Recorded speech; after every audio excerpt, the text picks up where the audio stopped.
Okay, so I'm doing a little YouTube video. I know I don't have a lot of makeup on, but we all know what it is. It is what it is, whatever. I'm here with my puppies and I'm just reading all about kind of manifestations and everything because I'm a life coach and I'm a soul coach and I'm Lisa Love Souls coach. And I'm just trying to put my omnipresent out there like everybody else with your business, right? And do your videos and teach people. So I'm going on ClickBank now to share some of the stuff that I'm learning. And anything that I learned one way or the other, that's a good thing to learn about spirituality, soul coaching, life workers, caring about souls, being a deeper person, a better version of yourself, going through the transformation, and also going through any kind of trauma transformation that you had to go through, like if somebody's abused you, neglected you, didn't treat you right, whatever, abused your mind, soul, whatever, narcissism, it doesn't matter, whatever it is, family, friend, or otherwise. And how you can learn to love yourself and care about yourself and everything that you've been through one way or the other is not about you the way they act, it's not about you the way that they present themselves, it's about them. And the more that you are, the more wonderful and omnipresent you are, and the more that you want to be good to people and help people and care about people, the more they enjoy jerking you around because they don't understand you. And like I kind of shelled up and just took a minute to get away from people myself, even because it's like I'm just a deeper person. And me being going around to people locally telling me everybody I'm a life coach, they look at me like I'm half out of my mind. I'm like, no, I'm a life coach. I've been a life coach, been a spiritual life coach, and a relationship coach for years. I've been certified in every avenue, but I lost everything out in the woods because of this lunatic that I dated. And everything that I've ever done in my whole life, every Facebook picture I ever had, everything, all gone from me. Everything that meant anything to me, he took it from me. And I'm not going to go around anymore and try to baby everybody and tell everybody that I shouldn't talk about my story. I should just stifle it and move on and do something else. No, it took everything from me. And every time I have to go in front of people and try to explain to any kind of government person or otherwise or whomever to explain my business, I look like I'm not credible because, yeah, I look like a mess. That's what they want. They take everything from you, so then you look like a basket case and you look crazy, and then you got to rebuild, and everybody looks at you like you never had nothing because you don't look like you ever had nothing, but you did. And the more you got to re-explain the story to explain why you don't have anything, people say, well, you're stuck on your passion and explain the story. No, I don't want to have to talk about it ever again. But if everybody's going to keep looking at me and asking me questions when it comes to my business, then I have to go back to the story again. And guess what? I'm not doing it anymore. And I suggest you not to. You tell your story once, you put it in an affidavit, anybody wants to know your story, you mail the same story to that company quietly, nobody involved in it, and or thing they're trying to get through, business or otherwise, grants or otherwise. And if they're not compassionate enough to understand that not just because of a pandemic, it was also because you were terrorized by a sociopath. You lost everything. That's worse than the pandemic. At least with the pandemic, you got 90% chance of not getting anything if you stay home. But when you don't have a home, you don't have a room, you have no way away from them, and they know how to do everything tech to terrorize you, and there's nothing that you can do. It's almost like you're being raped every day for 2 years straight, and nobody believes you. I believe you. I understand. It's terrible. It's horrible. Because worst sociopath in the world will never ever let on to anybody, and they will go around squeaky clean and look perfect in the image control unit because they're a communicable narcissist. And you look crazy. And they pick at you and do stuff when no one's looking and do hack your stuff, hack your emails, and control you because they want to control you. They want to own you. They want to maneuver you and manipulate you with nobody knowing. That's what I went through. I didn't have a bad breakup. I didn't have a dysfunctional family or boyfriend. I had a sociopath. And he never looked back. He never come near me, but he always did everything he could do through people, through ways, and other people involved to sociopath behavior to me. To the point where I didn't trust anybody and I became where they would say paranoid and crazy. Well, you would. Anybody would. A normal person would become that way because you don't know who to trust. You don't know who's who. You don't know who's in on it. So now you're like, I don't trust nobody. Leave me alone. And then everybody's got to learn slowly to get close to you to understand that you need time to know them at a soul level. And that's why I'm Lisa Love Souls Coach. I am better than I was a year ago, but I'm still getting attacked. I'm still having it happen to me because they have my identification. And there's nothing that I can do about it. I just completely be under the thumb all the time. And that's not fair. So what I want to do is I want to build a community around women that go through that indoor sanctuary for animals and everything for them to get away from that. Because don't get me wrong, relationships do die. People do fight. Things happen. Forgiveness, yes. But you're dealing with a sociopath. They don't have any way to feel bad. They enjoy you being terrorized. They were never in love with you. They just picked you because you were weak and you were fun to terrorize. And it was fun to them. The more you react, the more they love it. They get off on it. And the more you don't, the more they can't get feed off you. But if they keep hacking everything you care about and everything you try to rebuild with your own identity and they become you, you can't fight that. You need to go somewhere to a sanctuary and shut it all down and just not be out there until they can figure out where this person is and shut them down where they can't have access to you and get a restraining order on them. And even a restraining order should be an IP address. If their IP or anything about them cannot come within 1,000 feet of you whatsoever, they cannot hack you, they cannot violate you, they cannot do nothing. They got to leave you alone. And then they got to be incarcerated because some of them don't know how to do that. They'll do it to the next person. So they need to be incarcerated for the rest of their life. There's no in between. The best sociopath, they say, is the best businessman. I've been doing all my research. This woman, this doctor, I love her. And they're right. They're well known in the community and everybody loves them because they don't do it to everybody. They just pick certain people. And they pick the person that mostly starts to react to them and tell the world what they're doing. Now they really want to hurt them because now you're trying to make me look like I'm crazy. And I'm going to make you look crazy. And I'm going to take everything from you. And like my ex told me, his last words to me, I'm only with you because you call the cops on me if I try to leave you. The only way to kill you and get rid of you is to just destroy you so you kill yourself.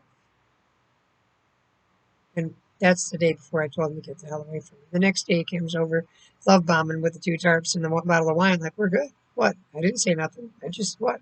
No, dude, that's who you really are.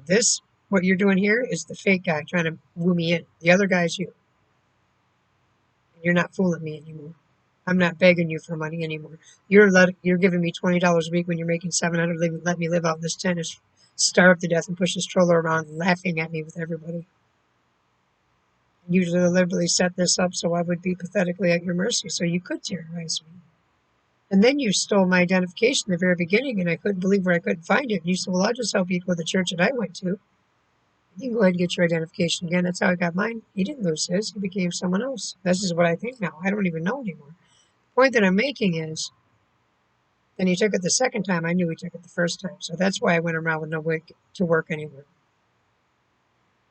After I went in and got my drug test for my working for somewhere. The only thing I had was a copy of my ID and my phone, and she took that. She said, well, things happen to good people. And then finally I got it from the church.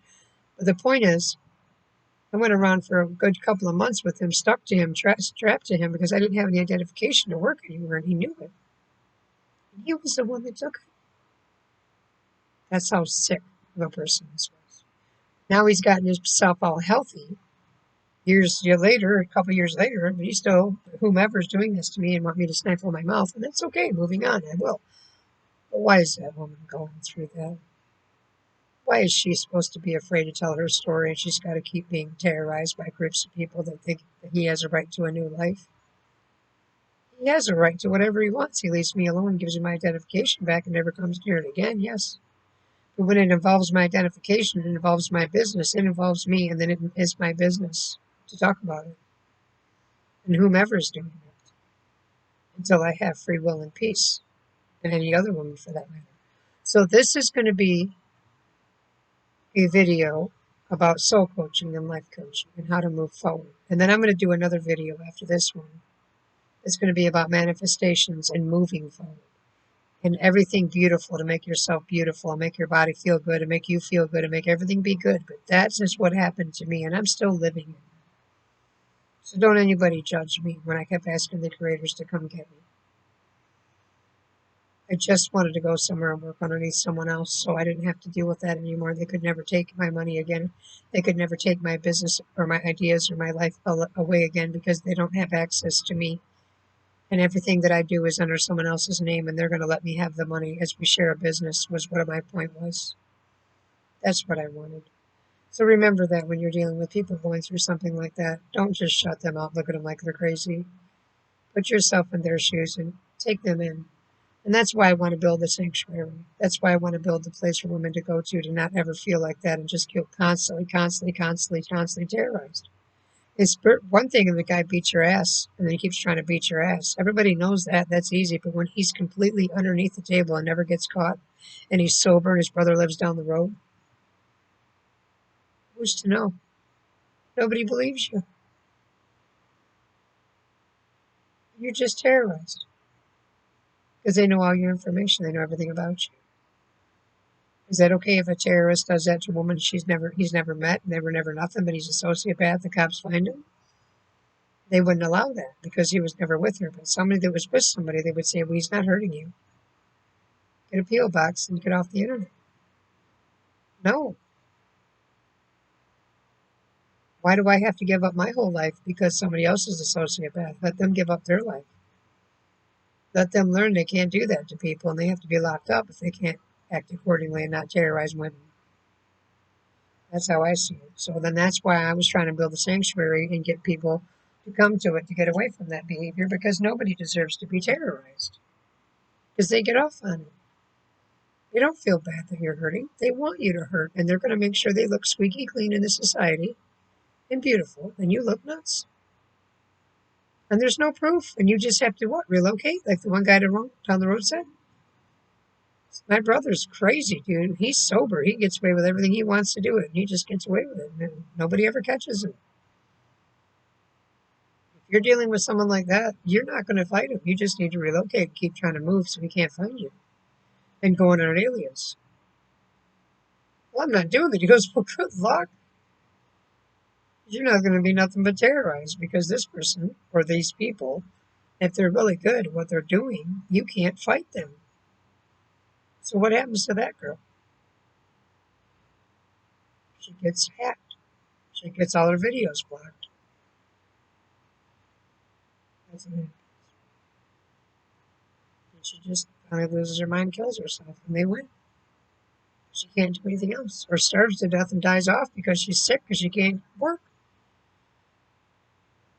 She's mentally broken. And then when she tries to go to work, they abuse her because she's retarded acting. She's being terrorized. She don't know how to function. She doesn't have anywhere to go. I want to make that place to go. I want to build that farm where she can do farm work and she can get out of the whole online mess, out of the work in the day-to-day, 9 to 5 in the area where you can find her. Just she's gone. Rebuilding. Getting away from it all. Just healing her soul. Being another light worker. Being another leader to help the next woman and the next one and the next one. Just like me. And that's what I want. So I'm going to post this.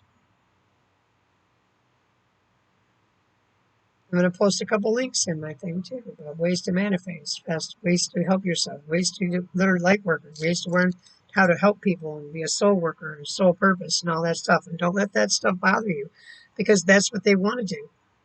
And I'm a life soul coach and I'm also a relationship coach. But then I'm also now a narcissistic coach.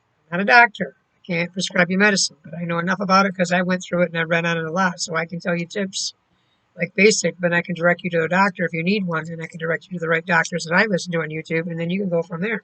And they've already said I could do that too. I mean, I won't share their video on there, but I can tell you the doctor's name, and you can look her up on YouTube because you have to understand. And it isn't an easy task. It isn't an easy heal. And no matter what you do, they're going to try to stifle you of the real story. So the only thing you really should do is just tell yourself the story, tell the counselor the story, research your own self. That's why I'm going to put the links and everything on my page about the doctors and the narcissism and everything you need to know on my page and direct you to the right doctors, direct you to the right situations if you need more help. Because I needed that and I didn't have anybody and I had to do my own research and it was hard, but I'm learning and I'm knowing.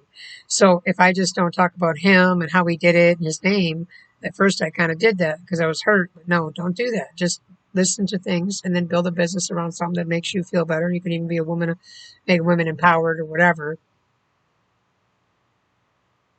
But the worst thing you can do is talk about what they did to you, no matter how much you want to publicly. When I did that because I wanted him to know how much he hurt me and maybe he'd feel bad. He didn't. He loved it. He got off on it. It's what he wanted. And the more I try to move forward and be happy, the more he'd be mad and he'd do something else stupid and hurt me more because I wasn't stuck in that misery. And everybody told me to talk about dinner and talk about cooking, talk about life, and do that. Because then they will get bored with you and they'll move on to the next one because they're not getting any more reaction on you. Well, I would have done that if you wouldn't have kept hacking my business and my emails and my phone numbers and everything I owned through people that were in stores that he got my information through that they thought they were playing match up again for us to talk. No, I don't want it. So moving on, I'm going to say no more. I'm Lisa Love Souls coach. I'm a life coach, relationship coach, soul coach, and also a narcissistic guide, not doctor.